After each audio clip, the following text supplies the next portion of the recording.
Mám jednu sestru, 2 bratov, sú menší ako ja. Chcela som sa niečo naučiť. Je to lepšie, keď máte vzdelanie. Ľahšie sa hľadá robota. Mama je na materskej ešte. Otca nemám. Otec s nami není. Mám ale nevlastného otca. Že žijeme spolu s babkou. A kde je tvoj otco? To neviem, že kde je. Mama mi hovorila, že v Nemecku, či v Belgicku je niekde. Videla si ho? Nevidela som ho iba na fotke. Nepoznám ho. Učiteľka mi tú školu odporúčila, že keď už nechcem ísť do mesta, tak aspoň tu, aby som mala nejaké vzdelanie. Je to bližšie, nie je veľa čo cestovať. Nechcela som byť klečilkou, chcela som byť cukrárka. No ale mama sa o mne bála, že ma nepustí do mesta. Bála sa, že nebudem chodiť do školy. No ale tak potom som im presvedčila, že keď ma nepustí do mesta, tak aspoň tu. A už sa o teba rodičia neboja? Teraz už nie. Vidia, že chodím do školy, dobre sa učím, chvália ma. Dosť som sa naučila veľa vecí. Čo napríklad?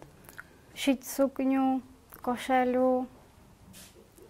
No všetko možné, čo sa dá. No tak chcela by som ísť ešte ďalej na maturitu, aby som mala. Je to dobré, keď je človek vzdelaný. Ľahšie sa hľadá robota. Keď nemáte vzdelanie, nie je to isté, že čo vás zoberú do roboty. Niekto na to nemá, aby sa išiel učiť. Niekto má, za ktorých rodičia nechcú pustiť. Boja sa, že pôjdu do mesta, také, že budú mať frajerov. No, také veci budú fajčiť. Aj na financiách záleží. Niekto na to má, niekto nie. Ako na teba pozerajú tvoje priateľky? Čudujú sa, že chodím do školy, že ako to je, že ako sa tu učím. Do základnej som tak až nechodila, že sa čudujú, že tu chodím. Prečo si nechcela chodiť do základnej? Nechcelo sa mi až tak učiť. Nemala som to rada. Raz som nevedela, dala mi 5. Proste raz vysvetlila, už druhýkrát nie. Iným sa proste venovali. Tu je iné, toto ma aj baví. Som rada, že som medzi romskými dievčatmi. Nie je to dobré sa skoro vydávať. Treba si život užívať. Je lepšie, keď aj máte vzdelanie, všade vás zoberú do roboty. Je to dobré. Ja som na to hrdá, že som Rómka. Niekto ti to dal najavo, že si niečo menej, alebo ti nejako ublížili? Dávajú to dosť najavo.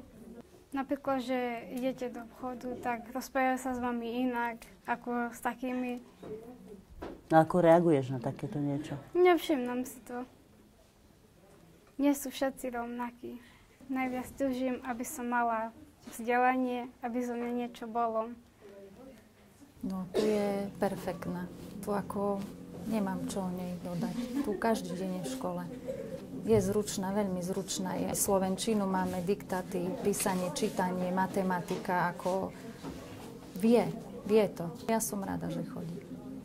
Môžu si brať ostatný príklad.